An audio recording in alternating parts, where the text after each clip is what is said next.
Il y en a qui n'ont qu'une heure. Non, mais on va y aller à distance, vous nous dites si vous entendez bien. Et puis, n'hésitez pas à participer aussi pour ceux qui sont à distance. Donc, aujourd'hui, on fait un point sur la nouvelle convention collective de la métallurgie, mais en particulier sur la question des classifications. On le sait tous, là, on vient une véritable restructuration de l'automobile, de notre secteur, avec comme prétexte le passage à l'électrique. Et il y a une stratégie du choc. Ils enchaînent là du côté du patronat les attaques. Donc, il y a le découpage du groupe Renault. Il y a cette nouvelle convention collective qui va arriver le 1er janvier. Et ils essayent de profiter de cette situation et de notre état de sidération pour faire passer des reculs. Elisabeth Repessé, qui est avec nous, qui est avocate spécialiste en droit du travail, va nous présenter les éléments sur les classifications. C'est un des éléments essentiels de cette nouvelle convention de la métallurgie. Et finalement, nous, on dénonce un peu tout ce qui se passe, mais on ne veut pas non plus se contenter de se lamenter. On veut plutôt essayer de proposer une défense collective. Et on aura des propositions à faire et il faut qu'on discute ensemble de ce qu'on peut faire dans le cadre de cette nouvelle attaque. Et on peut vraiment profiter de cette réunion-là pour trouver des voies dans les mois qui viennent pour agir tous ensemble. Donc, je laisse la parole à Elisabeth qui fera un point sur la convention collective. On fera ensuite un petit point qui se focus sur ce qui se passe chez Renault. Il y a aussi des gens qui sont des entreprises sous-traitantes, donc ils pourront dire ce qui se passe chez eux. Et puis, on passera aux questions et au débat. Merci Florent, merci pour votre accueil. Donc, un petit mot juste déjà sur le contexte. Pourquoi est-ce qu'on en est aujourd'hui à parler d'une nouvelle convention collective de la métallurgie ?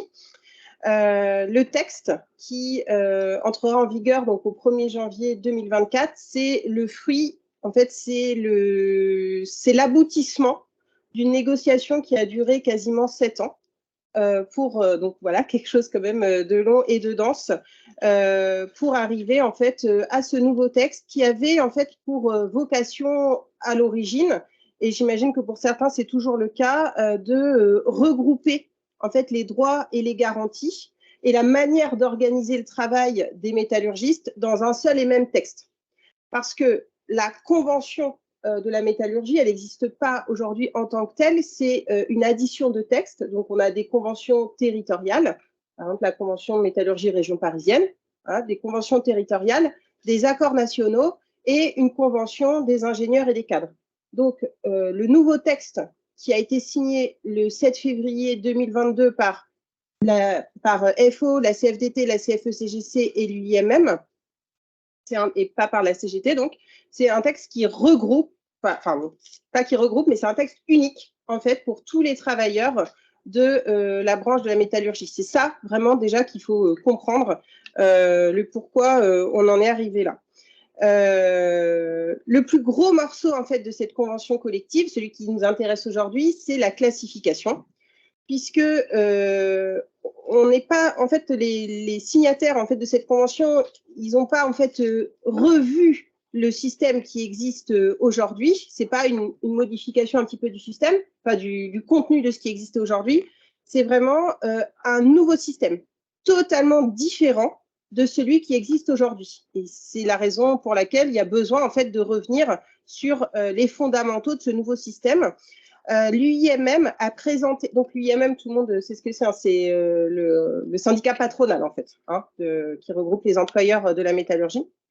Donc l'UIMM a décrit ce nouveau système comme étant une rupture sociétale. Et pour cause, puisque désormais, la classification dans la métallurgie ne vient plus classer les salariés, elle va classer les emplois. Et c'est totalement différent, on va le voir en ce qui vous concerne, puisque pourquoi c'est une rupture? Parce que historiquement, et même dans les conventions qui existent aujourd'hui, la classification la classification qui existe dans la convention collective, elle vise en fait à fournir aux salariés, aux travailleurs, les éléments qui leur permettent de se situer eux-mêmes dans l'organisation du travail, dans le collectif du travail. C'est pour se situer soi. Et dans ce système où on vient plutôt classer la personne par rapport à ses qualités, par rapport à son diplôme, à son expérience, à son ancienneté, eh ben, on va venir directement corréler ça à l'évolution, à la progression, à la notion de carrière. Évidemment, c'est un facteur d'attractivité pour les personnes, de se dire qu'elles peuvent envisager une progression en fait dans la carrière au sein de l'entreprise. Et c'est aussi un facteur d'attractivité pour l'entreprise normalement qui va attirer potentiellement des salariés grâce au fait que le salarié va pouvoir se projeter en fait dans la carrière. Or, ce nouveau système qui est mis en place et qui donc entrera en vigueur au 1er janvier, il vient complètement bouleverser ça. Ce n'est plus du tout le système, puisque là, dans la nouvelle méthode de classement, on va venir regarder l'emploi occupé et non plus le diplôme, la certification, l'ancienneté, l'expérience. Donc ça, j'espère que tout le monde comprend bien. En fait, ça, on va voir en fait concrètement comment ça se matérialise. Mais voilà, retenez bien que ce sont deux systèmes opposés. Et il ne va pas y avoir en fait de table de passage entre, par exemple, aujourd'hui, je suis 2,55, 2,85. Demain, ça me donne la nouvelle cotation. Il n'y a aucune grille de passage pour la simple et bonne raison que ce n'est pas le même système. Donc, c'est un système qui classe les emplois. Donc, par exemple, au lieu de bénéficier de 2,55, comme je disais, vous allez on va regarder en fait quel poste vous occupez et ce poste, il est coté combien et vous avez la cotation qui correspond au poste. Autre point important, c'est que la convention collective, elle ne contient pas une grille des emplois. Elle ne contient pas une grille de classification comme c'était le cas avant. Cette nouvelle convention, il y en a qui me regardent un peu, qu'est-ce qu'elle raconte en fait, la nouvelle convention collective, elle donne une méthodologie, en fait, une façon de faire pour que dans chaque entreprise, les employeurs créent leur propre grille. Vous voyez? Alors que on a dit qu'on faisait une convention unique pour un petit peu harmoniser tout le monde au sein de la métallurgie, mais au final, on va se retrouver avec des grilles propres à chaque entreprise qui devront impérativement respecter le système qui est donné par la branche. Donc, concrètement, on peut mettre le petit… Tu veux la grille, là? Ouais, la grille.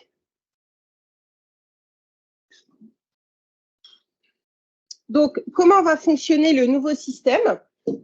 En fait, on va avoir une description de l'emploi qui va être faite. Je vais y revenir tout à l'heure sur la description de l'emploi parce que c'est un point fondamental. Et ensuite, on reviendra sur ce tableau également. Mais ensuite, on va venir en fait donner une cotation à l'emploi en fonction de critères qui sont la complexité, les connaissances, l'autonomie, la contribution, l'encadrement, coopération et la communication, avec un certain nombre de degrés qui va donner en fait une sorte de point. Donc, on va détailler ça pour que vous compreniez bien.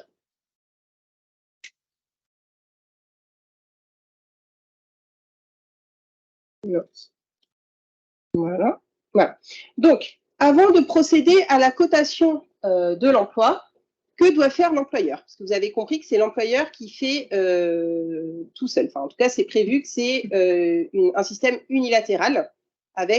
C'est écrit dans la convention, hein, ça a été conçu comme ça, que c'est l'employeur unilatéralement qui va procéder à la construction de sa grille.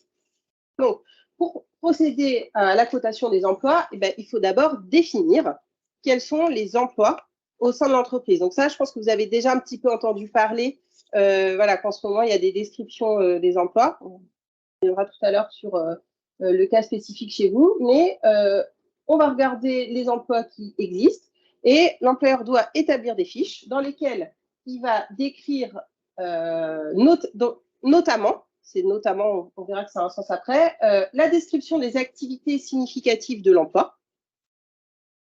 C'est-à-dire, par exemple, un responsable maintenance, on va dire qu'il va établir, organiser, suivre le plan de maintenance préventive et prévisionnelle, identifier les solutions techniques. Bon, je n'oublie pas tout, mais voyez le concept. On va décrire l'activité significative et donc pas aller forcément dans le détail, mais il faut que ce soit quand même significatif. On va décrire la nature et le périmètre des responsabilités exercées et la description des relations de travail. Voilà comment doit être construite la fiche emploi pour ensuite venir appliquer les critères qu'on va voir après et donner la cotation. Mais dans cette fiche emploi, on ne doit pas détailler le contenu de chaque mode opératoire. On décrit le quoi, mais on ne décrit pas le comment. C'est-à-dire, on ne dit pas comment le salarié doit s'y prendre pour réaliser ses missions, on dit quelle mission il doit faire. Et donc, après avoir décrit l'emploi, l'employeur cote. Mais vous comprenez bien, du coup, que si l'emploi, il est mal décrit à l'origine, si la description de votre emploi n'est pas bonne, comment voulez-vous que derrière, la cotation soit bonne? Je veux dire, c'est logique, c'est imparable. On comprend tout à fait que si on décrit des choux et des carottes dans votre fiche emploi, on ne va pas ensuite pouvoir venir apprécier de manière fine les degrés d'autonomie, de complexité que ça demande, puisqu'à la base, on a mal décrit l'emploi. Donc, ensuite, on reparlera un petit peu des actions que vous pouvez mener par rapport à ça, mais j'espère que déjà, ça, vous le comprenez bien. Excusez-moi, la personne qui va réaliser cette cotation, là où les personnes, c'est des gens qui sont proches du métier qu'on exerce ou c'est rien plus X qui en a la foutre? Je laisse répondre au sein de Renaud. Voilà, juste, on va essayer de reformuler les questions pour ceux qui sont à distance. Voilà. non, mais juste, la question de Dominique, c'est qui est-ce qui code ces emplois? Est-ce que c'est des gens qui sont proches du terrain, du métier? Donc, bon, la réponse était un peu dans la question. Non. Donc, chez Renaud, en tout cas, et les échos qu'on a aussi dans notre entreprise sous-traitante, où, par exemple, ça a été fait chez Alpine aussi, c'est des RH et des directeurs, des fois, voilà, qui cotent les emplois. Et là, chez Renaud, on verra par la suite, les chefs du ET, là, ils sont tout juste dans la phase de découverte de la façon dont les fiches d'emploi ont été décrites. Et ils n'ont même pas encore à disposition la cotation qui en sort.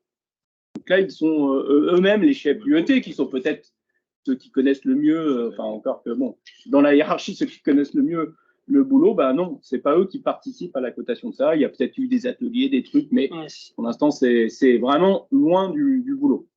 On est loin de la vérité. Donc, et on va voir pourquoi ça peut poser problème. Enfin, en tout cas, ça posera certainement problème, puisque pour coter l'emploi, je vous ai mis pour que vous ayez bien concrètement comment ça se passe. En fait, on va venir additionner les degrés qu'on va revoir après dans la grille, et ça va nous donner la ligne dans laquelle l'emploi se trouve. Donc, je prends un exemple d'un emploi.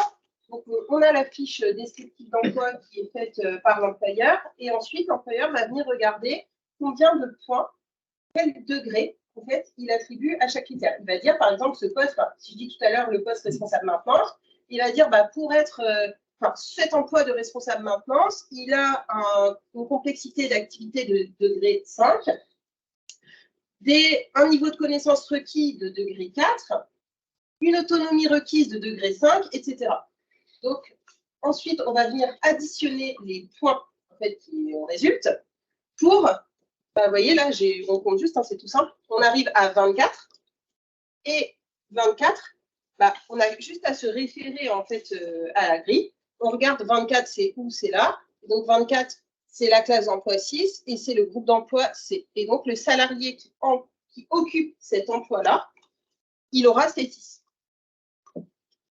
Mais peu importe, en fait, de savoir si ce salarié, il a une très grosse expérience, une très grande ancienneté, des diplômes, des choses comme ça, en fait.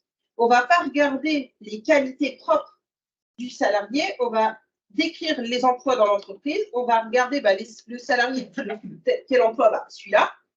Cet emploi-là, il est coté C6, très bien, le salarié a C6. Vous comprenez du coup la mécanique? Et donc, Laurent, tu peux remettre la grille de tout à l'heure, le tableau.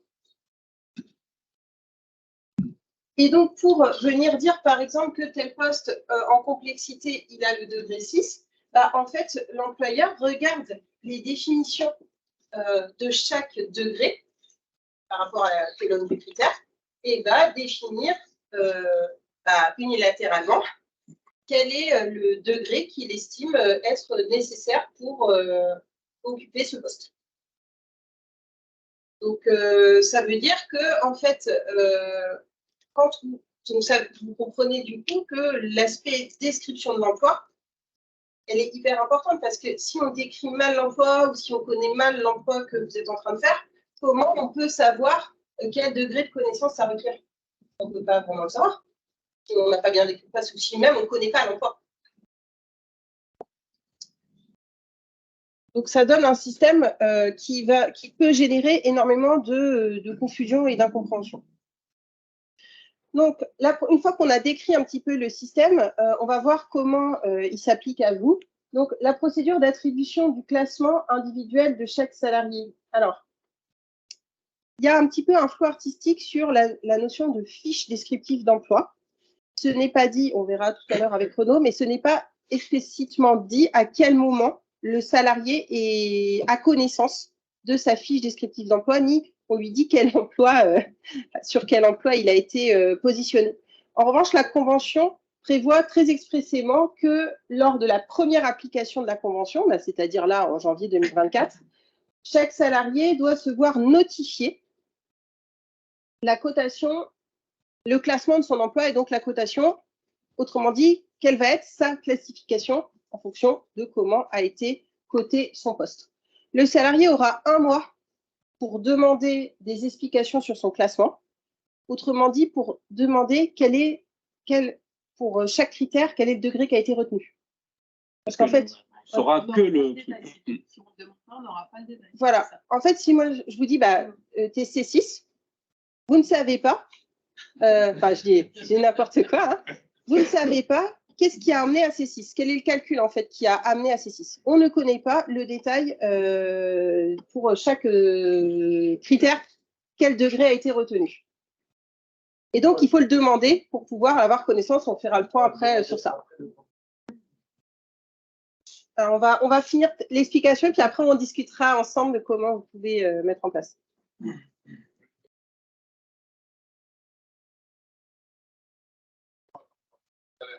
Ça va sur le cas.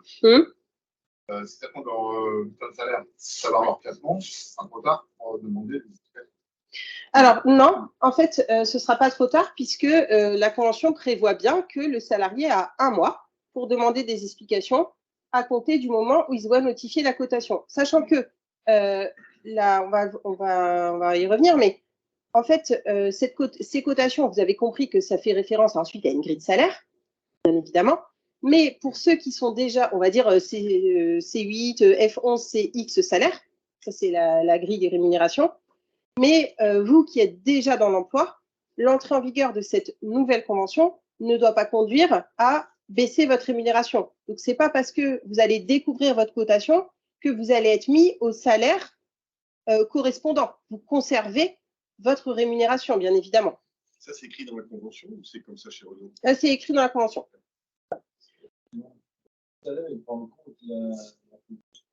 Moi, j'ai un salaire contractuel et j'ai un salaire qui est compensé par un salaire personnel. TGA. Donc, est-ce que je conserve les deux, mon salaire annuel? Alors, ce qui est dit dans la convention, c'est que l'entrée en vigueur de la convention ne doit pas conduire à une baisse de rémunération. Donc, voilà. Au 1er janvier 2024. Au 1er janvier 2024. Après, voilà. Donc, une fois que le salarié a fait la demande d'explication dans le délai d'1 mois, l'employeur a 1 mois pour lui répondre et lui indiquer le degré retenu pour chaque critère classant. Donc, l'impact pour le salarié au moment du passage au nouveau système, donc au 1er janvier 2024. Donc, l'attribution du nouveau classement ne doit pas conduire en fait à une modification du contrat de travail, dès lors qu'elle ne s'accompagne pas d'une modification de l'emploi occupé. C'est la raison pour laquelle l'accord du salarié n'est pas nécessaire. C'est comme ça que c'est prévu, en fait. Autrement dit, on a beaucoup de questions en ce moment et beaucoup d'inquiétudes, en fait, légitimes de la part des salariés sur, en fait, qu'est-ce qui se passe quand moi, quand je vais découvrir ma fiche emploi et je vais découvrir qu'en fait, ce qui est décrit ne correspond pas au travail que j'effectue chaque jour. gros problème, puisque ensuite on a vu que ça sert à la cotation. Est-ce que, sous prétexte de mettre en place un nouveau système et de décrire les emplois, on peut me modifier mes fonctions et mon travail? Votre avis? Voilà, on va voir si vous avez suivi. Normalement, on ne change rien. Rien qui change. C'est comme au 1er novembre. Comme au 1er novembre, on perd. Il n'y a rien qui change, ne vous inquiétez pas. Voilà, donc c'est bien ça, mais il faut, et puis c'est la position qu'il faut tenir en fait, parce que c'est pas parce que y a une nouvelle convention qui prévoit un nouveau système de classement des emplois que on balaye toutes les règles de droit du travail qui concernent les salariés, pas du tout. Hein. On a des règles qui existent et c'est pas sous prétexte que cette convention arrive qu'on va pouvoir changer les fonctions des uns et des autres, la durée du travail des uns et des autres, les modalités d'organisation du travail. Non, en fait, ça doit se faire au statu quo, entre guillemets. Vous avez un travail, ça ne change pas le contenu de votre emploi. C'est pas à vous de vous adapter à la fiche emploi, c'est à la fiche emploi de décrire correctement votre emploi. Et ça, il faut en être persuadé, il faut en être sûr, et il faut tenir en fait cette position, puisque sinon on va se retrouver avec des situations où plus personne ne sait qu'est-ce qu'il a à faire, plus personne ne comprend quel est le contenu de son travail. Justement, comme par rapport à des accords avec la description du poste, une fois qu'on a fait la demande, l'employeur par tout moyen nous indique la cotation, et là, à ce moment-là, on est en désaccord. Qu'est-ce qui se passe? Alors, ça, c'est ce dont on va parler tout à l'heure. D'accord. Voilà. Pour le moment, voilà, on essaye de tout bien comprendre. Et moi, je veux vous rappeler que la modification du contrat de travail, elle nécessite l'accord du salarié. C'est-à-dire, si demain, on vous change en fait votre fonction, votre qualification, on doit vous demander votre accord. C'est pas l'employeur qui dispose en fait des éléments de votre contrat de travail, et que la fonction, c'est un élément essentiel de votre contrat, qui ne peut pas être modifié sans l'accord du salarié, puisque le salarié est embauché, voilà, un contrat qui correspond à ce qu'il fait, et ce n'est pas sous prétexte de l'entrée en vigueur de cette convention collective qu'il en va autrement. Donc, l'impact pour le salarié et son évolution professionnelle, ça c'est un point quand même assez crucial, parce que vous avez compris que maintenant, quand on est dans un système en fait où c'est l'emploi qui est coté et non plus le salarié, c'est-à-dire où on ne va plus reconnaître en fait ses qualités propres, comment est-ce qu'il peut envisager son évolution professionnelle dans ces conditions? Puisque tant qu'il occupera l'emploi, il ne changera pas de classification. Impossible.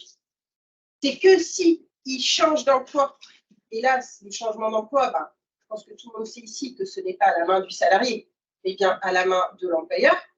C'est que si l'employeur vous permet de changer d'emploi, que vous pouvez espérer une évolution dans la cotation.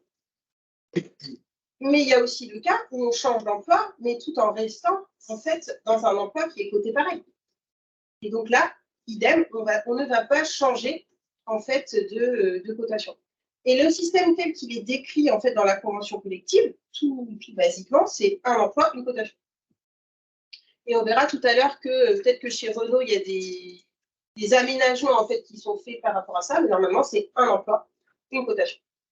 On n'a pas, si on veut faire, je dis des bêtises, soudeur débutant, soudeur confirmé, normalement, on doit faire 2 fiches emploi avec 2 cotations. Parce que cette notion d'évolution, où on évolue par l'expérience, par l'ancienneté, par la métallurgie, on a tout ça d'évolution à l'ancienneté, n'existe plus dans ce nouveau système.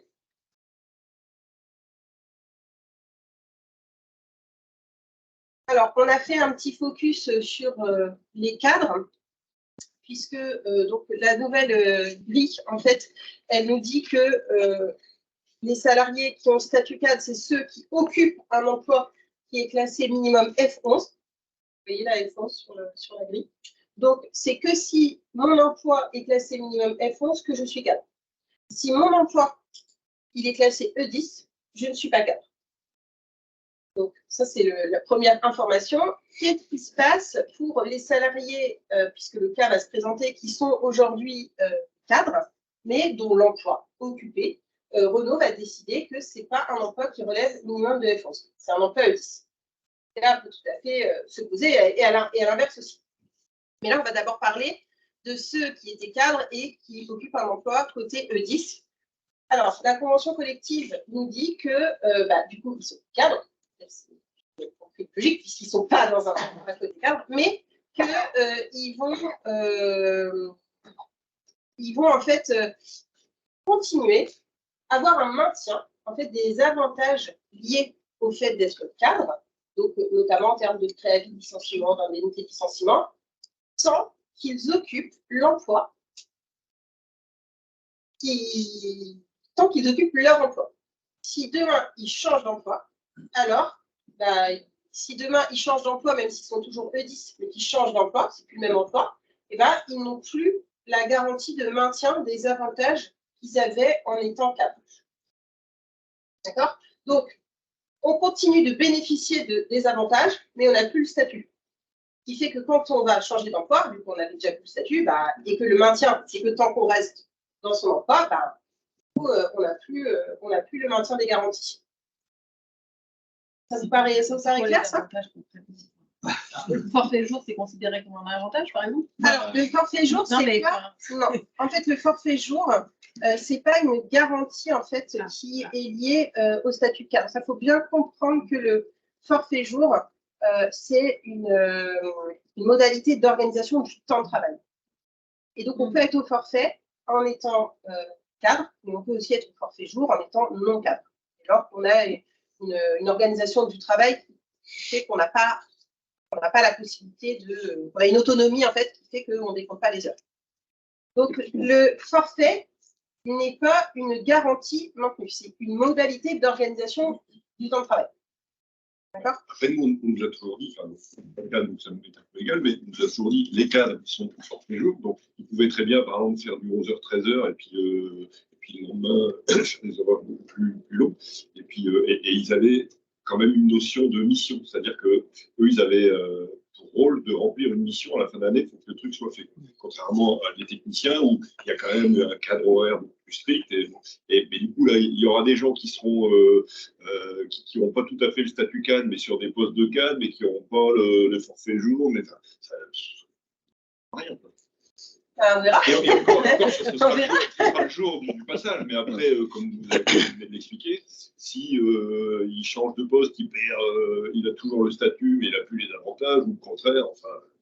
Juste, quand il y a eu le passage forfait jour, les cadres ils devaient signer un avenant pour accepter. Il y a des cadres qui ont refusé, très peu, mais il y a des cadres qui ont refusé de passer au forfait jour et donc qui étaient sur un poste de cadre sans être au forfait jour. Là maintenant, sûrement qu'ils sont partis à la retraite, donc Renault balance que tous les cadres sont forfait jour. En effet, tous ceux qui ont été embauchés après, le contrat de travail disait forfait jour. Il n'y avait pas, on peut peut-être négocier à l'embauche, mais là, on peut passer de cadre à non-cadre, en fait. Il suffit de se retrouver. Donc un jour, ils seront forfaits, puis ils changent de poste. Non, justement, ouais. Justement, parce qu'en fait, ce qu'il faut bien comprendre, c'est que la notion de cadre non-cadre, c'est une notion différente de la modalité d'organisation du temps de travail. Donc, si on est cadre dans une société, on ne peut pas nous imposer le forfait au prétexte qu'on est cadre. Pourquoi? Parce qu'un forfait, ça nécessite deux conditions. Il faut qu'il y ait un accord collectif qui le prévoit, une convention de branche, c'est le cas, et il faut qu'il y ait signature d'une convention individuelle de forfait, c'est-à-dire d'un avenant au contrat. Et donc, par nature, on ne peut pas imposer le forfait à quelqu'un sous prétexte qu'il est cadre. Et donc, si on dit, chez nous, dans notre entreprise, les cadres sont au forfait, oui, peut-être. Peut-être que c'est comme ça que l'entreprise voit les choses, très bien, mais elle ne peut pas imposer individuellement le passage au forfait jour à un salarié, puisque par nature, ça nécessite l'accord du salarié. Donc, ceux qui occuperont, qui n'étaient pas cadres, qui vont occuper un emploi côté cadre, au-dessus de F11, alors ils deviendront cadres, mais on ne pourra pas leur imposer le forfait jour. De la même manière que quelqu'un qui était au forfait et qui passe E10, on ne peut pas lui retirer le forfait jour. Pourquoi? Parce que je vous disais tout à l'heure, la mise en œuvre de cette convention collective, elle n'a pas pour effet, elle ne doit pas avoir pour effet de modifier la situation du salarié. Or, quand je suis au forfait, c'est pas parce que il y a marqué 4 sur mon contrat, c'est pas pour ça. Je suis au forfait parce que j'ai une autonomie, comme vous décriviez tout à l'heure. Je vais être amenée à faire des missions qui font que je ne vais pas suivre l'horaire collectif de travail. Et donc, pourquoi est-ce que du fait qu'il y a une nouvelle classification qui existe, on viendrait me dire, tu n'as plus l'autonomie, tu ne fais plus les mêmes missions, tout ça parce que dans la grille, je ne suis pas F11. Non, ça ne marche pas comme ça en fait. Moi, peut-être que en tant que salarié, on m'a mis E10 parce que j'occupe un poste E10, mais ça ne doit rien changer à mon travail. Et si j'avais l'autonomie auparavant qui faisait que j'étais au forfait, rien n'a changé. Je suis toujours au forfait. D'accord ? Là, c'est le droit, c'est tout ça. Après, évidemment, tout ça, ça pousse à la relation individuelle. C'est-à-dire que quelqu'un qui veut passer F11, l'entreprise va lui dire, bon, ben, on te fait une fleur, on va te passer F11. Tu as intérêt à accepter le forfait. Vous comprenez le truc? Il faut aller sur un poste F11. Oui, tu vas sur un poste F11 et eux, ils vont venir et ils vont te dire, et tu signes, par contre, tu signes, tu signes. Donc, c'est tout ça. Mais par contre, de dire tout le monde est au forfait si on est au-dessus de F11, c'est quelque chose contre lequel il faut lutter parce que c'est pas vrai. Il ne faut pas qu'on laisse passer, il faut qu'on donne aux salariés, même si ça reste individuel, les possibilités de se défendre et de connaître la loi et de la faire appliquer. J'ai compris que la cotation, elle est unilatérale. Si on la contexte, ça change quelque chose. Bah voilà, c'est ce qu'on va. On va en parler après. Il y avait Vivien. Oui, il y a pas mal de questions par écrit. J'en profiterai qu'il y en a une. Donc, la rémunération totale nette est conservée. On y a répondu. La oui. santé, oui. On verra peut-être après pour. Concerné au moment du passage. Et il y a un non-cadre passe-cadre, il perd sa prime d'ancienneté, par exemple. Oui.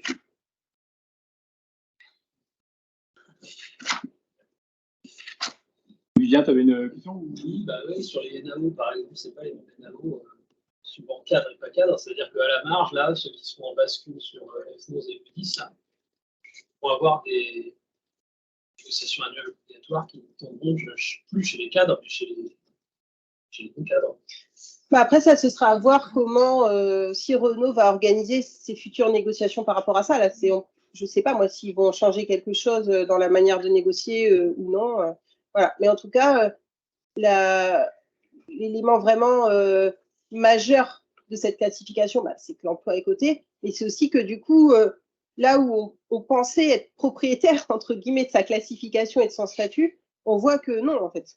Dans ce système-là, on n'est pas propriétaire. En fait, c'est pas à nous, en fait, la classification et le statut. C'est vraiment l'emploi qu'on occupe qui détermine ça. Et ça, c'est vraiment un changement de paradigme énorme, en fait. Pas du tout intuitif pour les salariés. Parce qu'avant, quand je changeais de poste, d'emploi, tout ça, ma classification, elle était acquise. Mon COEF, mon niveau, c'était totalement acquis.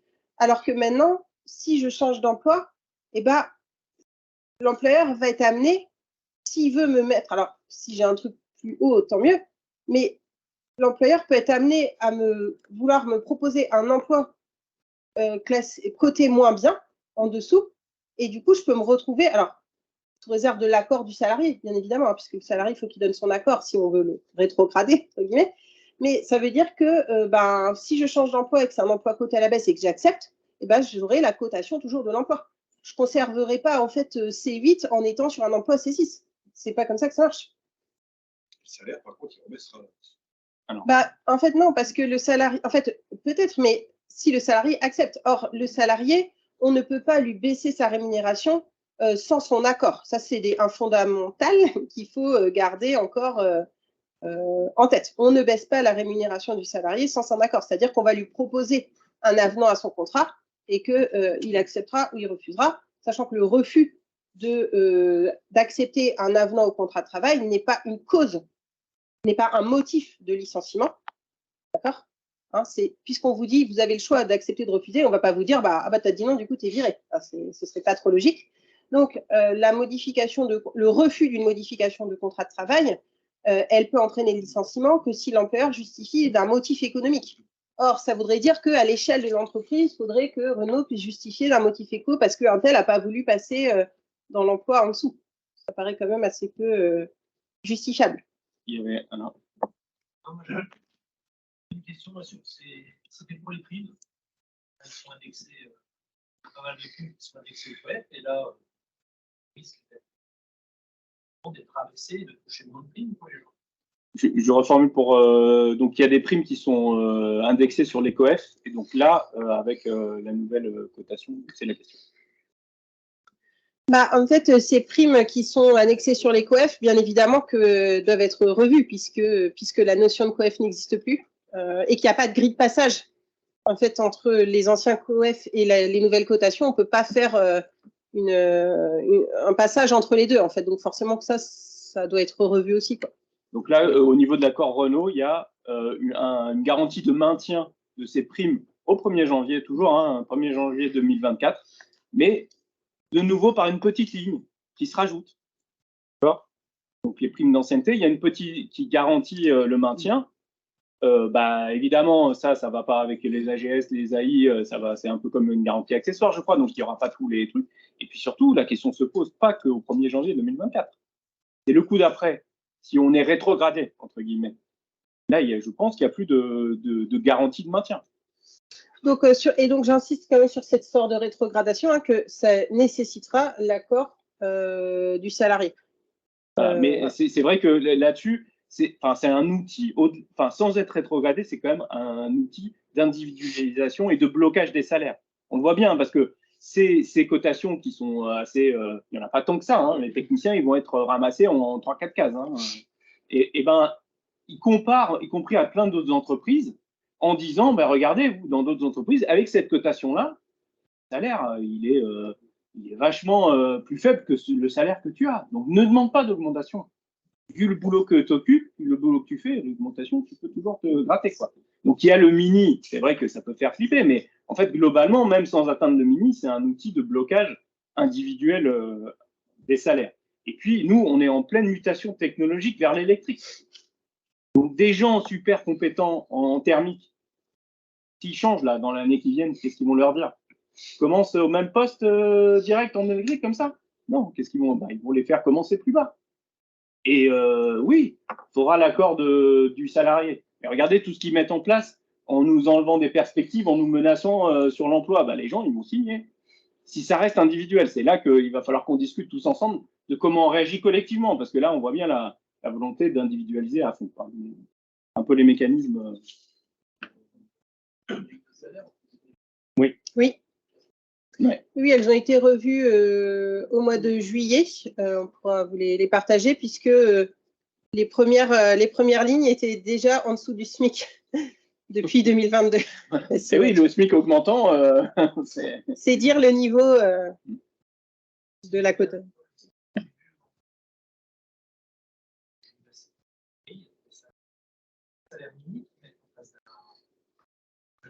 C'est ça. Oui, c'est une grille de minima comme ça, cette logique-là ne change pas. C'est une grille de minima de salaire. C'est celle-là. Bon, prenez pas tout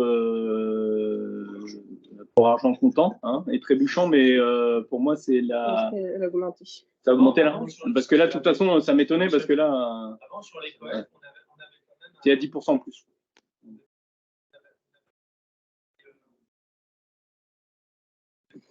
Oui, là, il n'y a vraiment que le mini.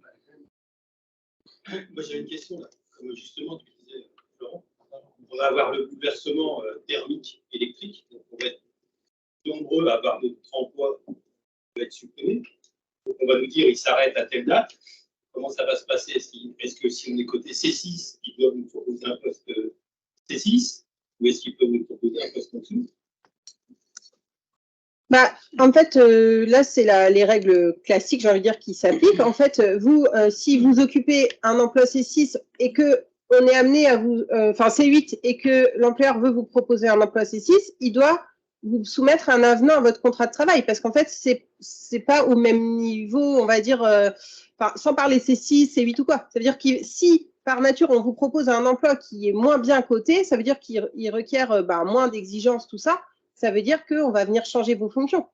Donc, si on change vos fonctions, ça reste la règle d'habitude. On ne peut pas imposer un changement de fonction aux salariés sans son accord.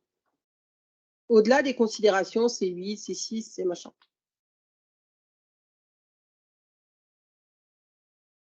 Excusez-moi, on était 2 à lever la main sous. Oui, tout à fait. Oui, Ouais. c'était votre tour, justement. Juste une remarque, là, j'ai pas accès à faire des remarques écrites sous Teams, je ne sais pas pourquoi. Je sors d'un entretien RH et elle m'a informé que donc nous, côté Ampère, on sera majoritairement en F12 et que tout a été tassé puisque ils donnent les premières cotations à la hiérarchie et donc du coup ça arrive très rapidement en bas des cotations cadres. Et elle nous a informé aussi que les mobilités étaient impossibles en dehors de Ampère jusqu'en décembre. Et que les cotations, enfin le grading, le job grading NRR disparaît et serait remplacé par le baromètre ACE. Est-ce que vous en savez quelque chose et en quoi le baromètre ACE comment il va être utilisé par rapport à la nouvelle convention et la métallurgie? Alors, si c'est à moi que vous posez la question, je ne sais pas, puisque je ne suis pas dans les...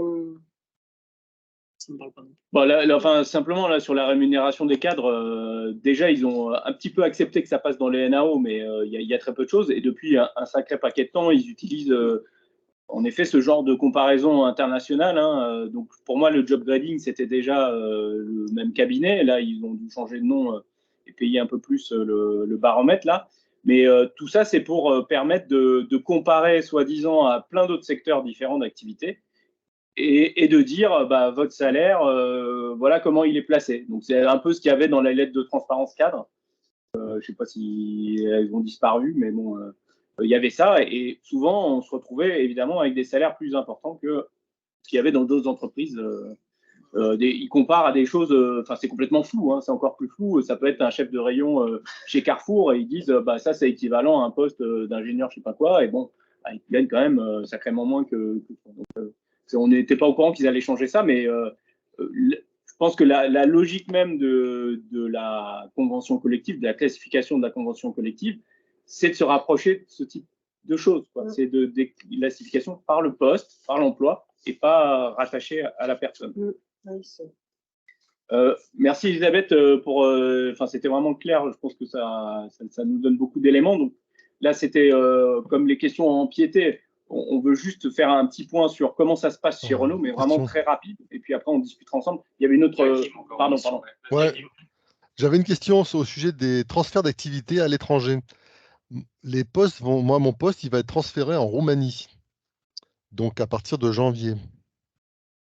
Qu'est-ce que je deviens? Est-ce que j'accepte n'importe quel poste? Comment je fais pour accepter ou refuser le poste? Comment je fais plutôt pour refuser plutôt? Parce que le prochain poste.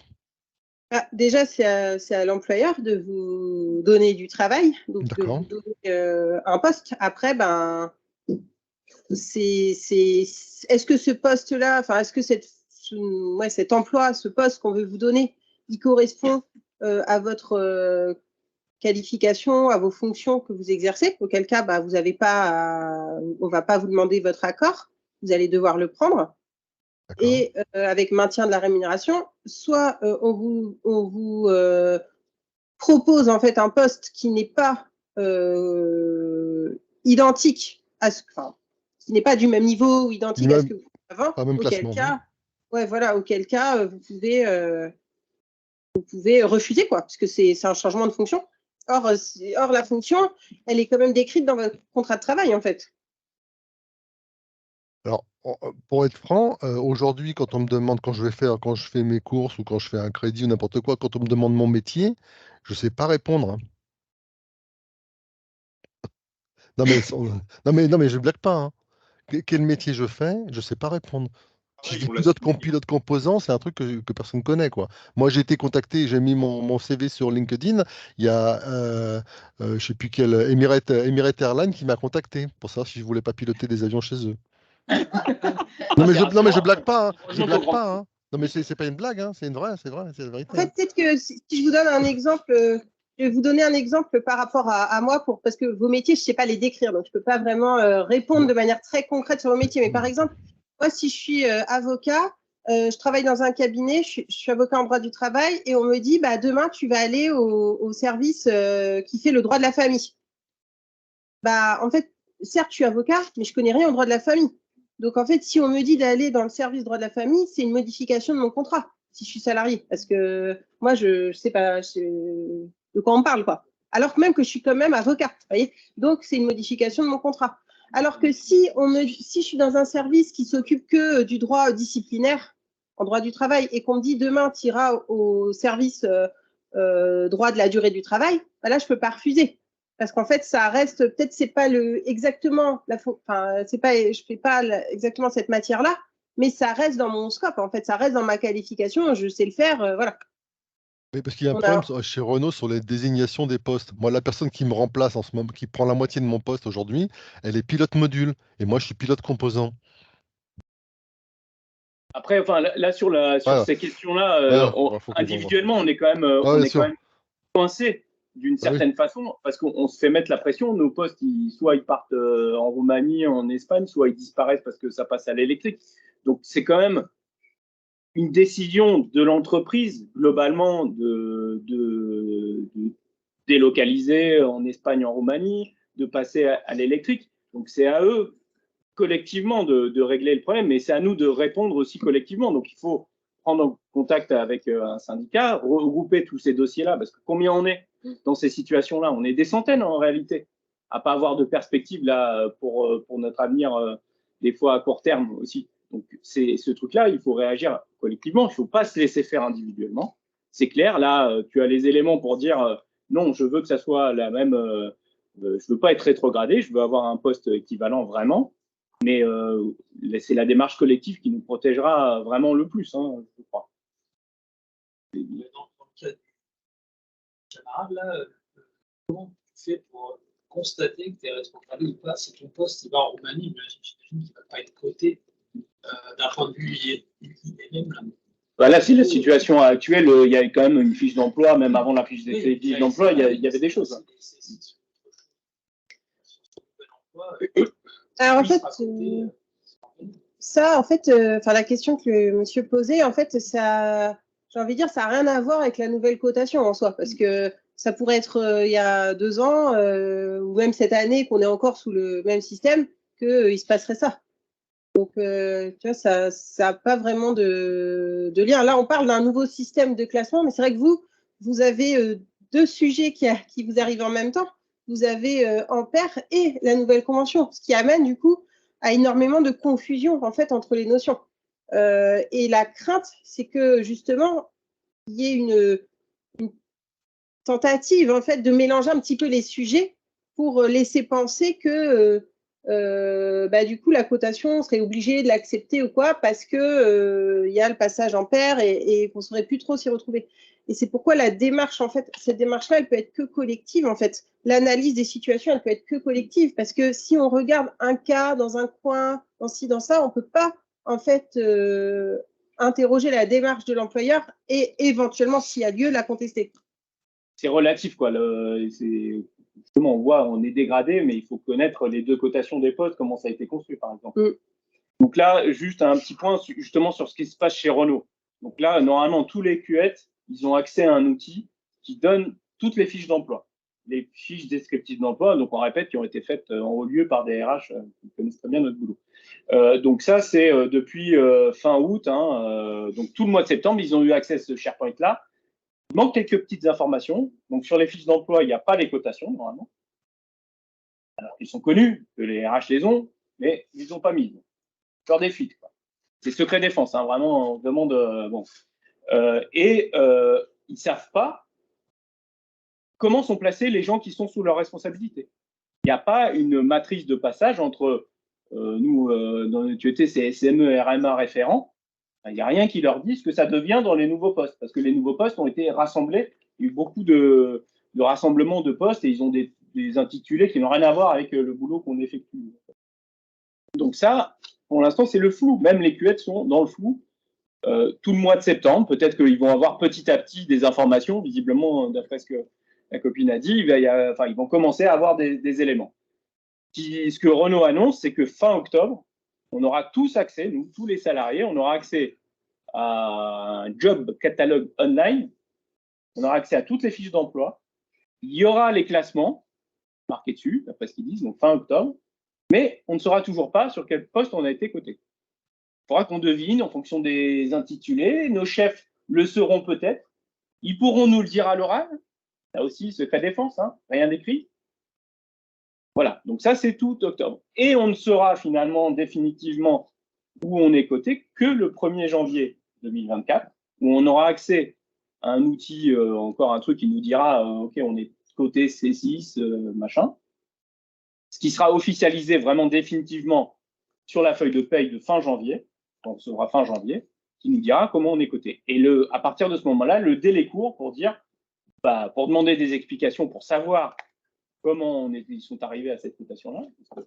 On répète, mais les degrés, là, on ne les saura pas si on ne les demande pas.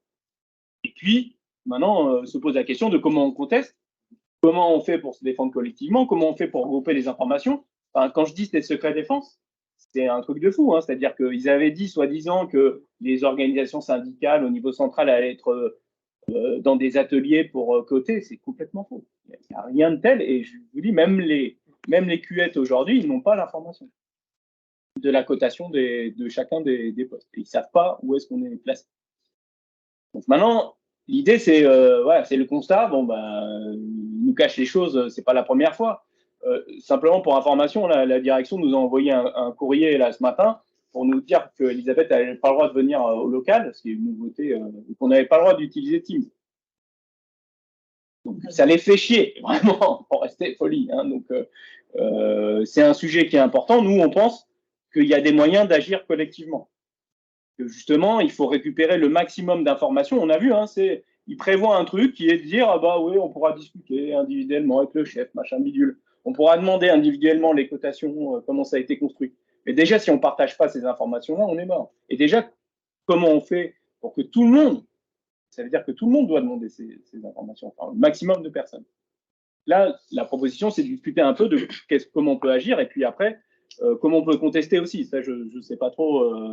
Je sais qu'il y a quand même des choses. Par exemple, comme disait Elisabeth, le droit du travail ne disparaît pas avec ce truc-là.